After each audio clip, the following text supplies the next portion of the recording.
Camaradas, o tema da palestra de hoje, conforme o plano traçado por vocês que me foi comunicado, é o Estado. Desconheço até que ponto vocês estão a par deste tema. Se não me engano, seus cursos acabaram de começar e, pela primeira vez, abordarão sistematicamente este assunto. Se assim for, pode muito bem acontecer que, na primeira conferência sobre este tema tão difícil, eu não consiga que minha exposição seja suficientemente clara e compreensível para muitos dos meus ouvintes. Nesse caso, rogo-lhes que não se preocupem, pois o problema do Estado é um dos mais complicados e difíceis, talvez aquele em que mais confusão semearam os eruditos, escritores e filósofos burgueses. Não cabe esperar, portanto, que se possa chegar a uma profunda compreensão do tema com uma breve palestra em uma só sessão. Após a primeira palestra sobre este tema, deverão tomar nota dos trechos que não tenham percebido ou que não lhes parecerem claros, para voltarmos sobre eles 2, 3 e 4 vezes, a fim de que mais tarde possa ser completado e esclarecido o que não for entendido, quer mediante a leitura, quer mediante diversas palestras e conferências. Espero que poderemos voltar a nos reunir e que poderemos, então, trocar opiniões sobre todos os pontos complementares e ver o que ficou mais obscuro. Espero, aliás, que, além das palestras e conferências, dedicarão algum tempo a ler, pelo menos, algumas das obras mais importantes de Marx e Engels. Não há dúvida de que essas obras, as mais importantes, estarão na lista de livros recomendados e nos manuais que estão disponíveis na biblioteca de vocês para os estudantes da escola do Soviet e do partido e, embora, mais uma vez, alguns de vocês se sintam, no começo, desanimados pela dificuldade da exposição, torno a advertir-lhes que não devem se preocupar com isso. O que não resulta claro na primeira leitura, tornará claro na segunda leitura, ou quando logo a seguir focarem o problema de um ângulo um pouco diferente. Porque, repito mais uma vez, o problema é tão complexo e tem sido tão enredado pelos eruditos e escritores burgueses, que quem desejar estudá-lo a sério e chegar a dominá-lo por conta própria deve abordá-lo várias vezes, voltar sobre ele uma e outra vez e considerá-lo de vários ângulos, para poder chegar a uma compreensão clara e definida dele. Porque é um problema fundamental, tão basilar em toda a política e porque, não apenas em tempos tão turbulentos e revolucionários como os que vivemos, mas inclusive nos mais pacíficos, se depararão com ele todos os dias em qualquer jornal, a respeito de qualquer assunto econômico ou político. Será tanto mais fácil voltar sobre ele. Todos os dias, por um motivo ou outro, vocês voltarão à pergunta: o que é o Estado, qual a sua natureza, a sua significação e qual a atitude do nosso partido? O partido que luta pela derrubada do capitalismo, o Partido Comunista, qual é a sua atitude em relação ao Estado?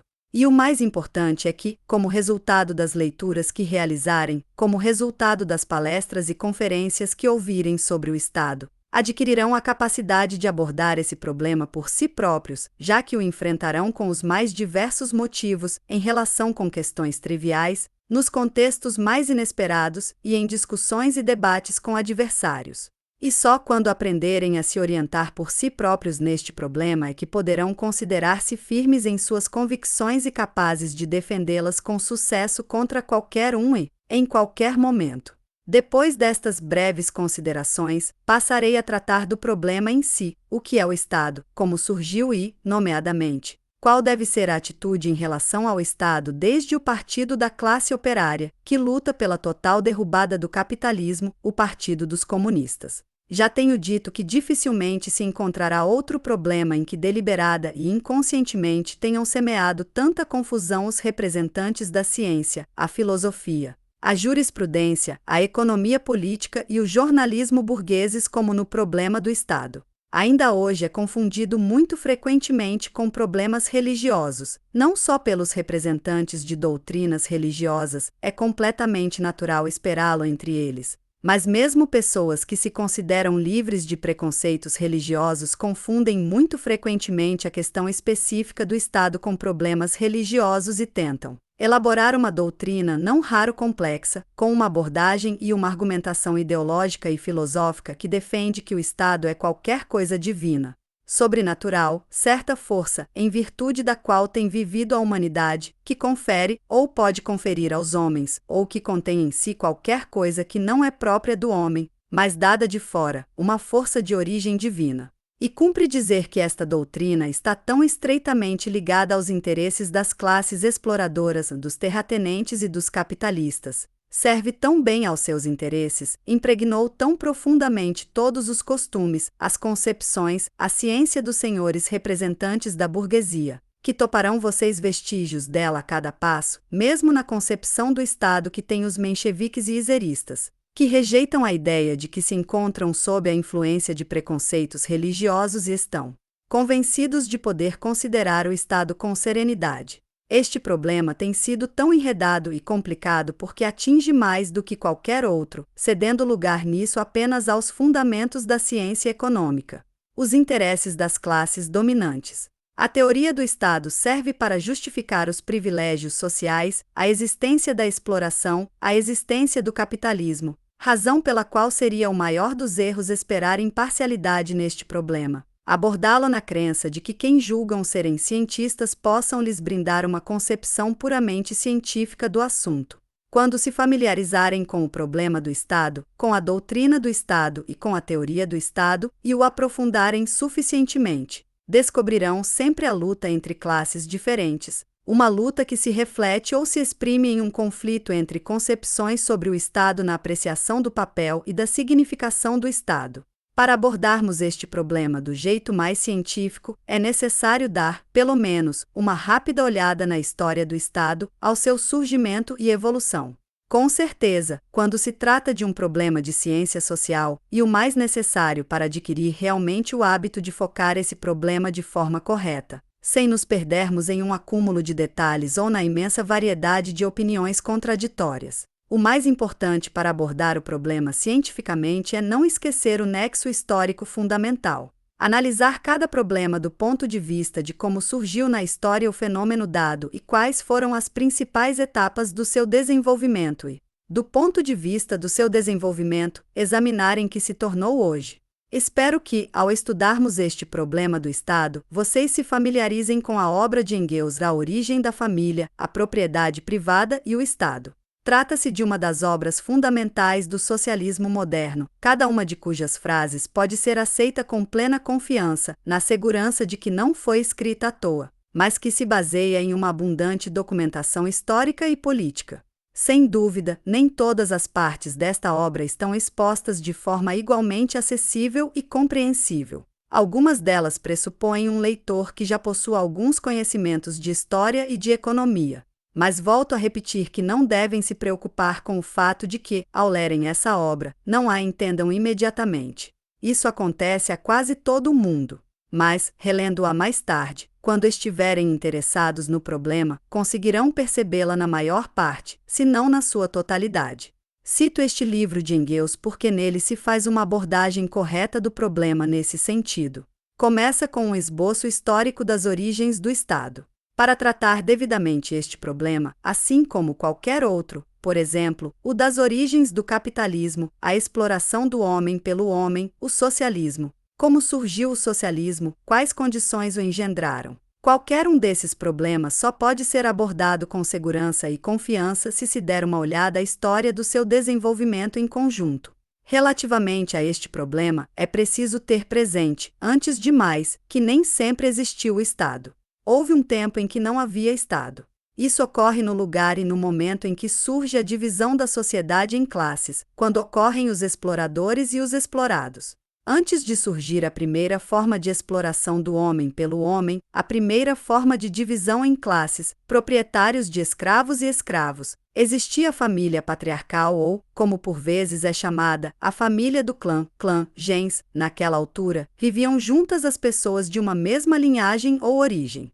Na vida de muitos povos primitivos subsistem vestígios muito definidos daqueles tempos primitivos, e se consultarem qualquer obra sobre a cultura primitiva, toparão com descrições, indicações e reminiscências mais ou menos precisas do fato de que houve uma época mais ou menos similar a um comunismo primitivo, em que ainda não existia a divisão da sociedade em escravistas e escravos.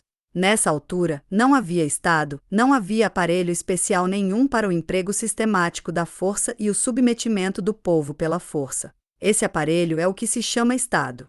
Na sociedade primitiva, quando as pessoas viviam em pequenos grupos familiares e ainda se encontravam nas etapas mais baixas do desenvolvimento, em condições próximas do selvagerismo, época separada por vários milhares de anos da moderna sociedade humana civilizada, não se observam indícios da existência do Estado.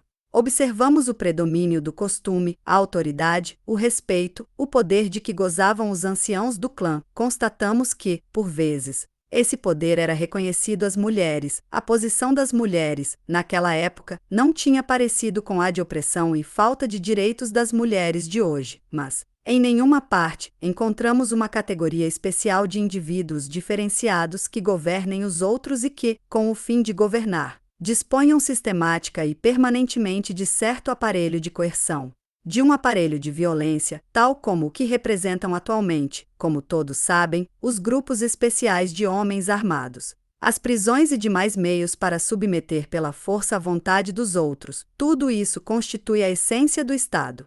Se deixarmos de lado as chamadas doutrinas religiosas, as sutilezas, os argumentos filosóficos e as diversas opiniões erigidas pelos eruditos burgueses, e procurarmos atingir a verdadeira essência do assunto, veremos que, na realidade, o Estado é um aparelho de governo separado da sociedade humana. Quando ocorre um grupo especial de homens dessa classe, dedicados exclusivamente a governar e que, para governar, precisam de um aparelho especial de coerção para submeter à vontade de outros pela força, prisões, grupos especiais de homens, exércitos, etc. É quando ocorre o Estado. Mas houve um tempo em que não existia o Estado, em que os vínculos gerais, a sociedade mesma, a disciplina e a organização do trabalho se mantinham pela força do costume e da tradição, pela autoridade e respeito de que gozavam os anciãos do clã ou as mulheres, que, naquela época, não só gozavam de uma posição social igual à dos homens, mas que mesmo, não raro, gozavam até de uma posição social superior, e em que não havia uma categoria especial de pessoas que se especializassem em governar. A história demonstra que o Estado, como aparelho especial para a coerção dos homens, surge apenas onde e quando ocorre a divisão da sociedade em classes, ou seja, a divisão em grupos de pessoas, algumas das quais se apropriam permanentemente do trabalho alheio, onde uns exploram os outros. E essa divisão da sociedade em classes, ao longo da história, é o que devemos ter sempre presente com toda clareza, como um fato fundamental. O desenvolvimento de todas as sociedades humanas ao longo de milhares de anos, em todos os países sem exceção, revela-nos uma sujeição geral a leis, uma regularidade e consequência, de modo que temos, primeiro, uma sociedade sem classes, a sociedade originária, patriarcal, primitiva, em que não existiam aristocratas, a seguir, uma sociedade baseada na escravatura, uma sociedade escravista. Toda a Europa moderna e civilizada passou por essa etapa, a escravatura reinou soberana há 2000 anos. Por essa etapa passou também a grande maioria dos povos de outros lugares do mundo. Ainda hoje se conservam vestígios da escravatura entre os povos menos desenvolvidos. Na África, por exemplo, persiste ainda na atualidade a instituição da escravatura. A divisão em proprietários de escravos e escravos foi a primeira divisão importante. O primeiro grupo não só possuía todos os meios de produção, a terra e as ferramentas, por mais primitivas que fossem na época, como também tinha os homens. Este grupo era conhecido como dos proprietários de escravos, enquanto os que trabalhavam e forneciam trabalho a outros eram conhecidos como escravos. Essa forma foi seguida na história por outra, o feudalismo. Na grande maioria dos países, a escravidão, no decorrer do seu desenvolvimento, evoluiu para a servidão. A divisão fundamental da sociedade era os terratenentes proprietários de servos e os camponeses servos. Mudou a forma dos relacionamentos entre os homens. Os possuidores de escravos consideravam os escravos como sua propriedade. A lei confirmava esse conceito e considerava o escravo como um objeto que pertencia integralmente ao proprietário de escravos. No que diz respeito ao camponês-servo, subsistia a opressão de classe e a dependência, mas não se considerava que os camponeses fossem um objeto de propriedade do terratenente proprietário de servos. Este apenas tinha direito a se apossar do seu trabalho, a obrigá-los a executarem certos serviços. Na prática, como todos vocês sabem, a servidão, nomeadamente na Rússia, onde subsistiu mais tempo e assumiu formas mais brutais, não se diferenciava em nada da escravidão. Mais tarde, com o desenvolvimento do comércio, o aparecimento do mercado mundial e o desenvolvimento da circulação monetária, dentro da sociedade feudal surgiu uma nova classe, a classe capitalista. Da mercadoria, a troca de mercadorias e o aparecimento do poder do dinheiro, surgiu o poder do capital. Durante o século XVIII, ou melhor dizendo, desde os fins do século XVIII e durante o século XIX, explodiram revoluções em todo o mundo. O feudalismo foi abolido em todos os países da Europa Ocidental. A Rússia foi o último país onde isso aconteceu. Em 1861, ocorreu também na Rússia uma mudança radical. Como consequência disso, uma forma de sociedade foi substituída por outra. O feudalismo foi substituído pelo capitalismo, sob o qual continuou a existir a divisão em classes, bem como diversas pegadas e sobrevivências do regime de servidão, mas fundamentalmente a divisão em classes assumiu uma forma diferente. Os donos do capital, os donos da terra e os donos das fábricas constituíam e continuam a constituir, em todos os países capitalistas, uma insignificante minoria da população que governa totalmente o trabalho de todo o povo e, portanto, governa, oprime e explora toda a massa de trabalhadores, a maioria dos quais são proletários, trabalhadores assalariados, que ganham a vida no processo de produção, apenas vendendo sua mão de obra, sua força de trabalho. Com a passagem ao capitalismo, os camponeses, que foram divididos e oprimidos sob o feudalismo, tornaram-se, em parte, a maioria, proletários e, em parte, a minoria, camponeses ricos, que, por sua vez, contrataram trabalhadores e constituíram a burguesia rural. Esse fato fundamental, a passagem da sociedade das formas primitivas de escravidão ao feudalismo e, por último, ao capitalismo, é o que vocês devem ter sempre presente. Pois apenas lembrando esse fato fundamental, enquadrando todas as doutrinas políticas nesse contexto, estarão em condições de valorizar devidamente essas doutrinas e compreender o que elas se propõem.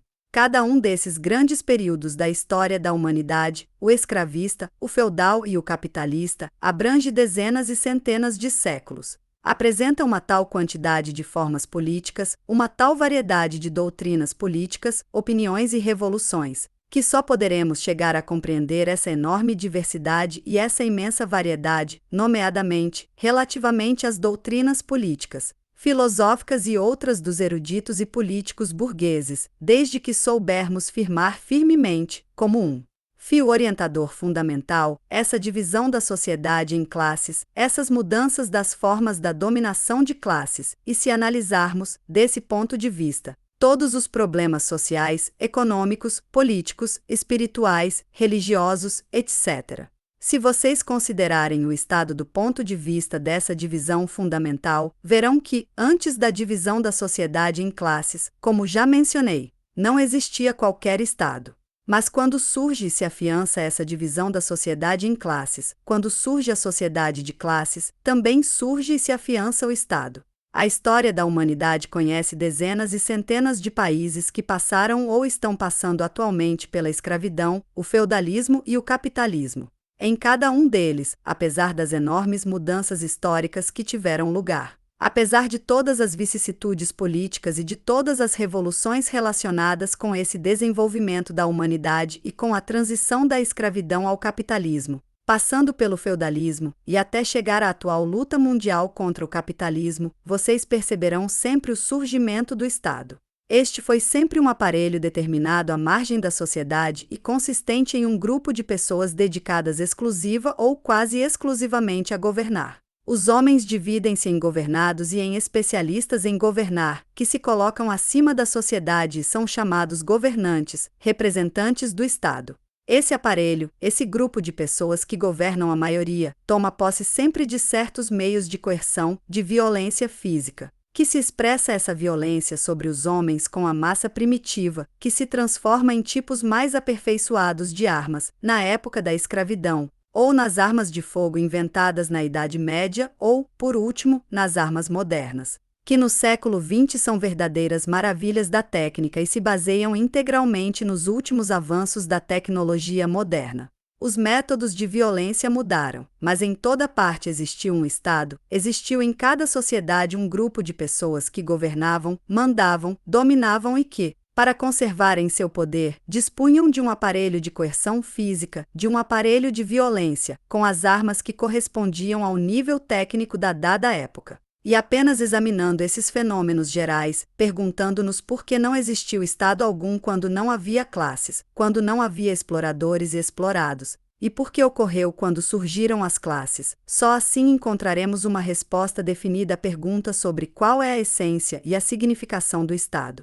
O Estado é uma máquina para manter a dominação de uma classe sobre outra. Quando não existiam classes na sociedade, quando, antes da época da escravidão, os homens trabalhavam em condições primitivas de maior igualdade. Em condições em que a produtividade do trabalho era ainda muito baixa e quando o homem primitivo quase não conseguia os meios indispensáveis para a existência mais tosca e primitiva. Então não surgiu, nem poderia fazê-lo, um grupo especial de homens afastados especialmente para governar e dominar o resto da sociedade. Apenas quando apareceu a primeira forma de divisão da sociedade em classes, quando ocorreu a escravidão, quando uma classe determinada de homens, ao se concentrar nas formas mais rudimentares do trabalho agrícola, pôde produzir excedente. E quando esse excedente não resultou absolutamente necessário para a mísera existência da classe dos proprietários dos escravos, foi então que, para que essa classe pudesse se firmar, foi necessário que aparecesse um Estado.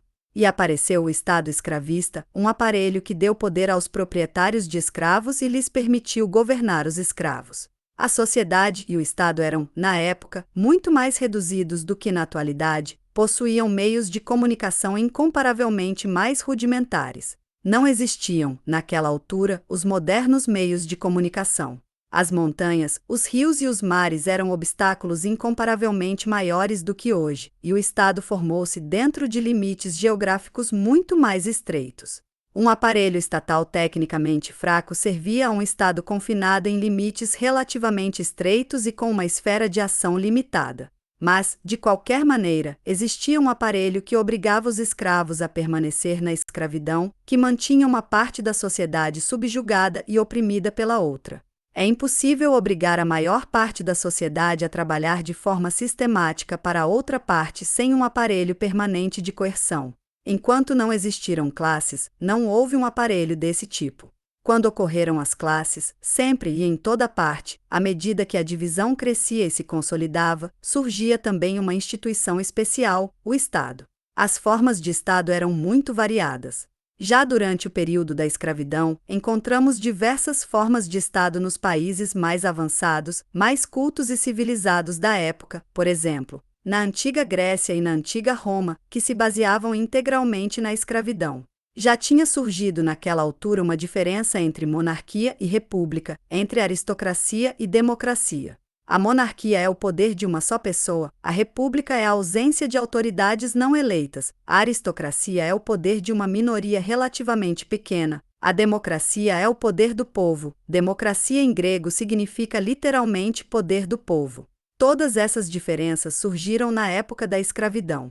Apesar dessas diferenças, o Estado da época escravista era um Estado escravista, quer se tratasse de uma monarquia, quer de uma república, aristocrática ou democrática. Em todos os cursos da história da antiguidade, ao escutarem a conferência sobre esse tema, falar-lhes-ão da luta travada entre os estados monárquicos e os republicanos. Mas o fato fundamental é que os escravos não eram considerados seres humanos, não apenas não eram considerados cidadãos, mas nem mesmo eram vistos como seres humanos. O direito romano considerava-os como bens. A lei sobre o homicídio, para não mencionarmos outras leis de proteção da pessoa, não amparava os escravos.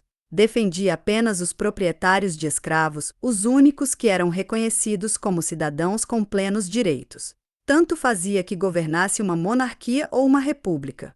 Tanto uma como outra eram uma república dos proprietários de escravos ou uma monarquia dos proprietários de escravos. Estes gozavam de todos os direitos, enquanto os escravos, perante a lei, eram bens, e contra o escravo não apenas podia ser perpetrado qualquer tipo de violência, mas inclusive matar um escravo não era considerado delito. As repúblicas escravistas diferiam em sua organização interna, havia repúblicas aristocráticas e repúblicas democráticas. Na república aristocrática, participava nas eleições um número reduzido de privilegiados. Na república democrática, participavam todos, mas sempre todos os proprietários de escravos, todos salvo os escravos. Deve-se levar em conta esse fato fundamental, pois ele revela mais do que qualquer outro sobre o problema do Estado e apresenta nua a natureza do Estado. O Estado é uma máquina para que uma classe reprima outra, uma máquina para a sustentação de uma classe sobre outras classes subordinadas. Essa máquina pode apresentar diversas formas. O Estado escravista podia ser uma monarquia, uma república aristocrática ou mesmo uma república democrática. Na realidade, as formas de governo variavam extraordinariamente, mas a sua essência era sempre a mesma. Os escravos não gozavam de qualquer direito e continuavam a ser uma classe oprimida, não eram considerados seres humanos. Encontramos o mesmo no Estado feudal. A mudança na forma de exploração transformou o Estado escravista em Estado feudal, o que teve enorme importância. Na sociedade escravista, o escravo não gozava de qualquer direito e não era considerado um ser humano. Na sociedade feudal, o camponês encontrava-se sujeito à terra. O principal traço da servidão era que os camponeses, e naquela altura os camponeses constituíam a maioria, uma vez que a população urbana era ainda muito pouco desenvolvida, eram considerados sujeitos à terra, e daí deriva este conceito mesmo, a servidão. O camponês podia trabalhar certo número de dias para si próprio na parcela que lhe era designada pelo senhor feudal, nos restantes dias. O camponês servo trabalhava para o seu senhor. A essência da sociedade de classes persistia, a sociedade baseava-se na exploração de classe. Apenas os proprietários da terra desfrutavam de plenos direitos, os camponeses não tinham qualquer direito.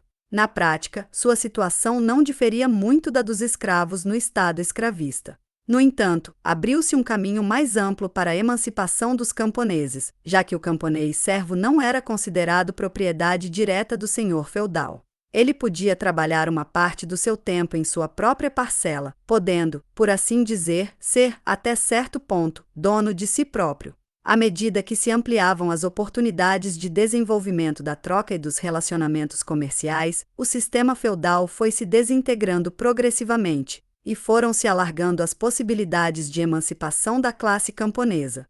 A sociedade feudal foi sempre mais complexa do que a sociedade escravista. Havia um importante fator de desenvolvimento do comércio e da indústria, o que, mesmo nessa época, conduziu ao capitalismo. O feudalismo predominou na Idade Média. E também aqui diferiam as formas do Estado. Aqui também encontramos a monarquia e a república, embora se manifestasse esta última de maneira muito mais fraca. Mas sempre se considerava o senhor feudal como o único governante. Os camponeses servos careciam de quaisquer direitos políticos. Nem sob a escravidão nem sob o feudalismo podia uma minoria de pessoas dominar a enorme maioria sem recorrer à coerção. A história está cheia de constantes tentativas das classes oprimidas para se libertarem da opressão. A história da escravidão fala-nos de guerras de emancipação dos escravos que duraram décadas inteiras.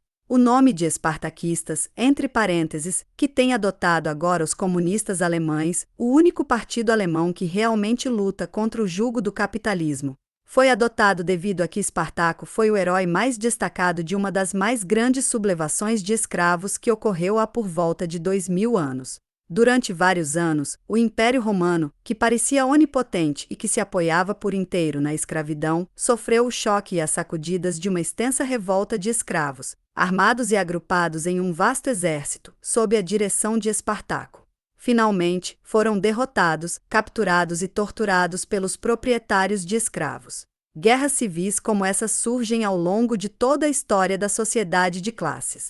O que acabo de assinalar é um exemplo da mais importante dessas guerras civis na época da escravidão. Do mesmo modo, toda a época do feudalismo encontra-se semeada por constantes sublevações dos camponeses. Na Alemanha, por exemplo, na Idade Média, a luta entre as duas classes, terratenentes e servos, assumiu amplas proporções e transformou-se em uma guerra civil dos camponeses contra os terratenentes. Todos vocês conhecem exemplos semelhantes de constantes revoltas dos camponeses contra os terratenentes feudais na Rússia. Para manterem a sua dominação e assegurar o seu poder, Os senhores feudais necessitavam de um aparelho com o qual pudessem subjugar uma enorme quantidade de pessoas e submetê-las a certas leis e normas, e todas essas leis, no fundamental, reduziam-se a uma só coisa: a manutenção do poder dos senhores feudais sobre os camponeses servos. Tal era o Estado feudal, que na Rússia, por exemplo, ou nos países asiáticos muito atrasados, nos quais ainda impera o feudalismo, diferia na sua forma. Era uma república ou uma monarquia. Quando o Estado era uma monarquia, reconhecia-se o poder de um indivíduo; quando era uma república, num ou outro grau, era reconhecida a participação de representantes eleitos da sociedade terratenente. Isto acontecia na sociedade feudal. A sociedade feudal representava uma divisão em classes na qual a imensa maioria, os camponeses servos, estava totalmente submetida a uma insignificante minoria, aos terratenentes, donos da terra. O desenvolvimento do comércio e o intercâmbio de mercadorias levaram à formação de uma nova classe, a dos capitalistas. O capital se consolidou como tal no final da Idade Média, quando, após a descoberta da América, o comércio mundial teve um enorme desenvolvimento. Isso ocorreu com o aumento da quantidade de metais preciosos, com a prata e o ouro se tornando meios de troca, e com a circulação monetária permitindo que certos indivíduos acumulassem enormes riquezas. A prata e o ouro foram reconhecidos como riqueza em todo o mundo. O poder econômico da classe terratenente declinou, enquanto o poder da nova classe, os representantes do capital, cresceu. A sociedade reorganizou-se de modo que todos os cidadãos pareciam ser iguais, a velha divisão entre proprietários de escravos e escravos desapareceu, e todos os indivíduos foram considerados iguais perante a lei, independentemente do capital que possuíssem. Proprietários de terras ou pobres homens sem mais propriedade do que sua força de trabalho, todos eram iguais perante a lei. A lei protegia todos por igual, protegia a propriedade de quem a tinha contra os ataques das massas que, ao não possuírem qualquer propriedade,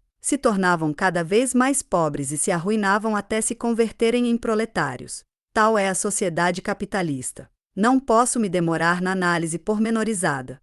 Já voltarão a isso quando estudarem o programa do partido, terão, então, uma descrição da sociedade capitalista. Essa sociedade foi avançando contra a servidão e contra o velho regime feudal, sob a consigna da liberdade, mas era a liberdade para os proprietários.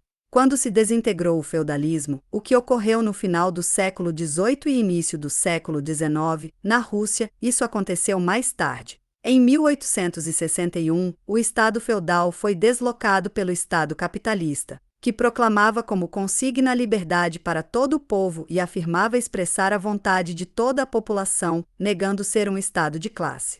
É neste ponto que se iniciou uma luta entre os socialistas, que brigam pela liberdade de todo o povo, e o Estado capitalista, uma luta que hoje levou à criação da República Socialista Soviética e que se está estendendo ao mundo inteiro.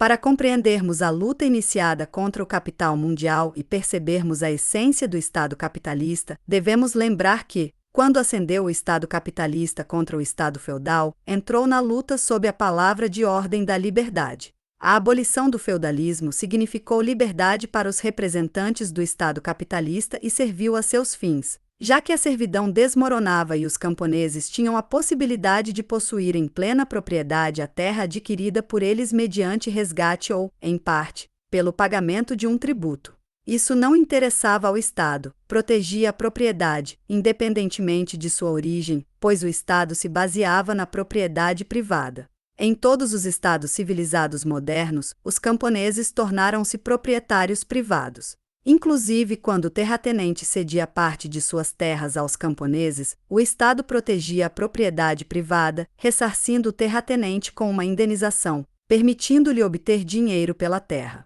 O Estado, por assim dizer, declarava que ampararia totalmente a propriedade privada e lhe concedia toda sorte de apoio e proteção. O Estado reconhecia os direitos de propriedade de todo lojista, fabricante e industrial. E essa sociedade, baseada na propriedade privada, no poder do capital, na sujeição total dos operários despossuídos e das massas trabalhadoras dos camponeses, proclamava que seu regime se baseava na liberdade. Ao lutar contra o feudalismo, proclamou a liberdade de propriedade e se sentia especialmente orgulhosa de que o Estado tivesse deixado de ser, supostamente, um Estado de classe. No entanto, o Estado continuava a ser uma máquina que ajudava os capitalistas a manterem submetidos os camponeses pobres. E a classe operária, embora na sua aparência exterior fosse livre, proclamava o sufrágio universal e, por meio dos seus defensores, pregadores, eruditos e filósofos, alegava que não era um estado de classe. Inclusive agora, quando as repúblicas socialistas soviéticas começaram a combater o Estado, acusam-nos de sermos violadores da liberdade e de erigirmos um Estado baseado na coerção, na repressão de uns por outros, enquanto eles representam um Estado de todo o povo, um Estado democrático. E esse problema, o problema do Estado, é agora, quando começou a Revolução Socialista Mundial e quando a Revolução triunfa em alguns países. Um problema que adquiriu a maior importância e pode-se dizer que se tornou no problema mais candente, no foco de todos os problemas políticos e de todas as polêmicas políticas do presente. Qualquer que seja o partido que tomemos na Rússia ou em qualquer dos países mais civilizados, vemos que todas as polêmicas, discrepâncias e opiniões políticas giram agora em torno da concepção do Estado. É o Estado, em um país capitalista, em uma república democrática, nomeadamente em repúblicas como a Suíça ou os Estados Unidos, a expressão da vontade popular, a resultante da decisão geral do povo, a expressão da vontade nacional, etc. Ou o Estado é uma máquina que permite aos capitalistas desses países manterem seu poder sobre a classe operária e os camponeses. Este é o problema fundamental em torno do qual giram todas as polêmicas políticas no mundo inteiro. O que se diz sobre o bolchevismo? A imprensa burguesa lança críticas aos bolcheviques. Não há um único jornal que não repita a acusação da moda de que os bolcheviques violam a soberania do povo. Se nossos mencheviques e zeristas, em sua simplicidade de espírito, ou talvez não tão simples assim, já que a simplicidade, como diz o provérbio, é pior do que a ruindade, julgam que inventaram e descobriram a acusação de que os bolcheviques violaram a liberdade e a soberania do povo, enganam-se de forma ridícula. Hoje, todos os jornais mais ricos dos países mais ricos, que gastam dezenas de milhões na sua difusão e disseminam mentiras burguesas e política imperialista em dezenas de milhões de exemplares, repetem esses argumentos e acusações fundamentais contra o bolchevismo, que os Estados Unidos, a Inglaterra e a Suíça são estados avançados, baseados na soberania do povo, enquanto a República Bolchevique é um estado de bandidos em que não se conhece a liberdade e que os bolcheviques são violadores da ideia da soberania do povo, chegando até ao extremo de dissolver a Assembleia Constituinte. Estas terríveis acusações contra os bolcheviques se repetem em todo o mundo.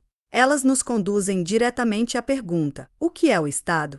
Para compreendermos essas acusações, para podermos estudá-las e adotar uma atitude plenamente consciente a respeito delas, e não examiná-las baseando-se em boatos, mas em uma firme opinião própria, devemos ter uma ideia clara do que é o Estado. Temos diante de nós estados capitalistas de todo tipo e todas as teorias que foram elaboradas em sua defesa antes da guerra. Para respondermos corretamente à pergunta, devemos examinar de forma crítica todas essas teorias e concepções. Já lhes aconselhei que consultem o livro de Engels A Origem da Família, da Propriedade Privada e do Estado. Nele se afirma que todo Estado em que existe a propriedade privada da terra e os meios de produção, onde domina o capital, por mais democrático que seja, é um Estado capitalista, uma máquina nas mãos dos capitalistas para o subjugamento da classe operária e dos camponeses pobres. O sufrágio universal, a Assembleia Constituinte ou o Parlamento são meramente uma forma, uma espécie de obrigação de pagamento, que não muda a essência da questão. As formas de dominação do Estado podem variar. O capital manifesta seu poder de uma forma em um contexto e de outra forma em outro, mas o poder está sempre, essencialmente, em mãos do capital, seja com a existência do voto restrito ou outros direitos, seja em uma república democrática ou não. Na realidade, quanto mais democrática for, mais grosseira e cínica é a dominação do capitalismo.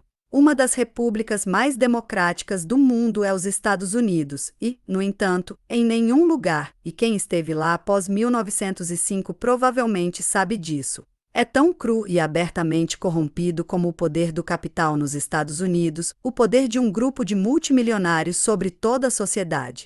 O capital, desde que existe, domina a sociedade inteira, e nenhuma república democrática, nenhum direito eleitoral pode mudar a essência da questão. A República Democrática e o sufrágio universal representaram um enorme progresso em comparação com o feudalismo, pois permitiram ao proletariado alcançar sua atual unidade e solidariedade, formando fileiras compactas e disciplinadas que proporcionam uma luta sistemática contra o capital. Não existiu nada semelhante entre os camponeses servos e muito menos entre os escravos. Os escravos, como sabemos, se sublevaram, amotinaram e iniciaram guerras civis, mas não puderam criar uma maioria consciente e partidos que dirigissem a luta. Não conseguiram compreender com clareza quais eram seus objetivos, e mesmo nos momentos mais revolucionários da história, foram sempre peões nas mãos das classes dominantes. A República Burguesa, o Parlamento, o sufrágio universal, tudo isso constitui um imenso progresso do ponto de vista do desenvolvimento mundial da sociedade. A humanidade avançou em direção ao capitalismo, e foi o capitalismo, graças à cultura urbana, que permitiu à classe oprimida dos proletários adquirir consciência de si mesma e criar o movimento operário mundial. Milhões de operários estão organizados em partidos socialistas que dirigem conscientemente a luta das massas. Sem parlamentarismo e sem um sistema eleitoral, esse desenvolvimento da classe operária teria sido impossível. É por isso que todas essas questões adquiriram uma importância tão grande aos olhos das grandes massas do povo e porque parece tão difícil uma mudança radical.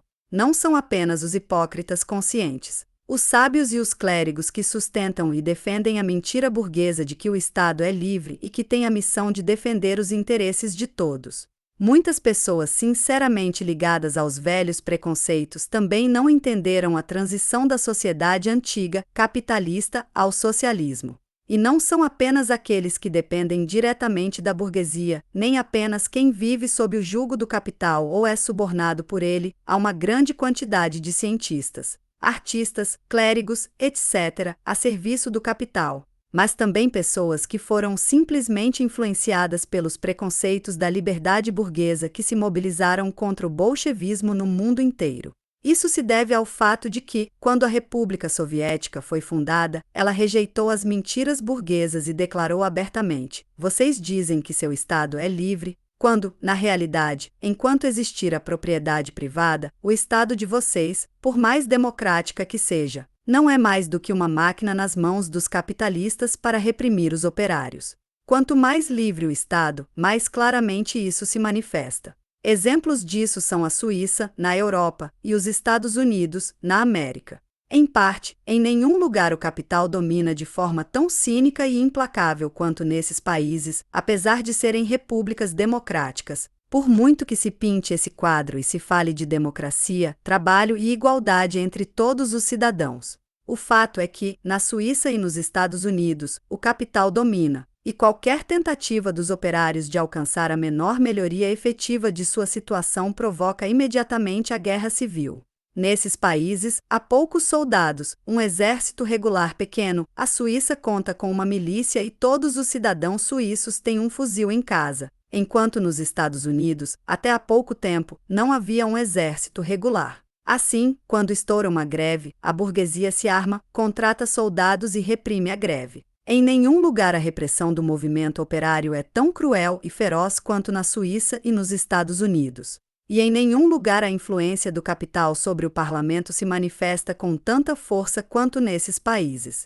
A força do capital é tudo, a bolsa é tudo, enquanto o parlamento e as eleições não são mais do que bonecos, títeres. Mas os operários estão cada vez mais despertando, e a ideia do poder soviético vai se espalhando mais e mais, especialmente após a sangrenta matança pela qual acabamos de passar. A classe operária percebe cada vez mais a necessidade de lutar implacavelmente contra os capitalistas. Qualquer que seja a forma com que se encubra uma república, por mais democrática que seja, se for uma república burguesa, se conservar a propriedade privada da terra e das fábricas, se o capital privado mantiver toda a sociedade na escravidão assalariada, isso é, se a República não levar à prática o que se proclama no programa do nosso partido e na Constituição Soviética, então esse Estado é uma máquina para que uns reprimam os outros. Devemos colocar essa máquina nas mãos da classe que terá de derrubar o poder do capital. Devemos rejeitar todos os velhos preconceitos de que o Estado significa igualdade universal, e isso é uma fraude. Enquanto existir exploração, não poderá existir igualdade. O latifundiário não pode ser igual ao operário, nem o homem faminto pode ser igual ao saciado. A máquina chamada Estado, diante da qual os homens se inclinavam com supersticiosa veneração, porque acreditavam no velho conto de que ela significa o poder de todo o povo, o proletariado rejeita e afirma, é uma mentira burguesa. Nós arrancamos essa máquina dos capitalistas e tomamos posse dela. Utilizaremos essa máquina, o garrote, para liquidar toda exploração, e quando toda hipótese de exploração tiver desaparecido do mundo, quando já não houver proprietários de terras nem proprietários de fábricas, e quando não existir mais uma situação em que uns estão saciados enquanto outros padecem fome, só quando essa hipótese tiver desaparecido de vez, relegaremos essa máquina ao lixo. Então não existirá Estado nem exploração. Tal é o ponto de vista do nosso Partido Comunista. Espero que retornaremos a este tema em futuras conferências, repetindo uma e outra vez.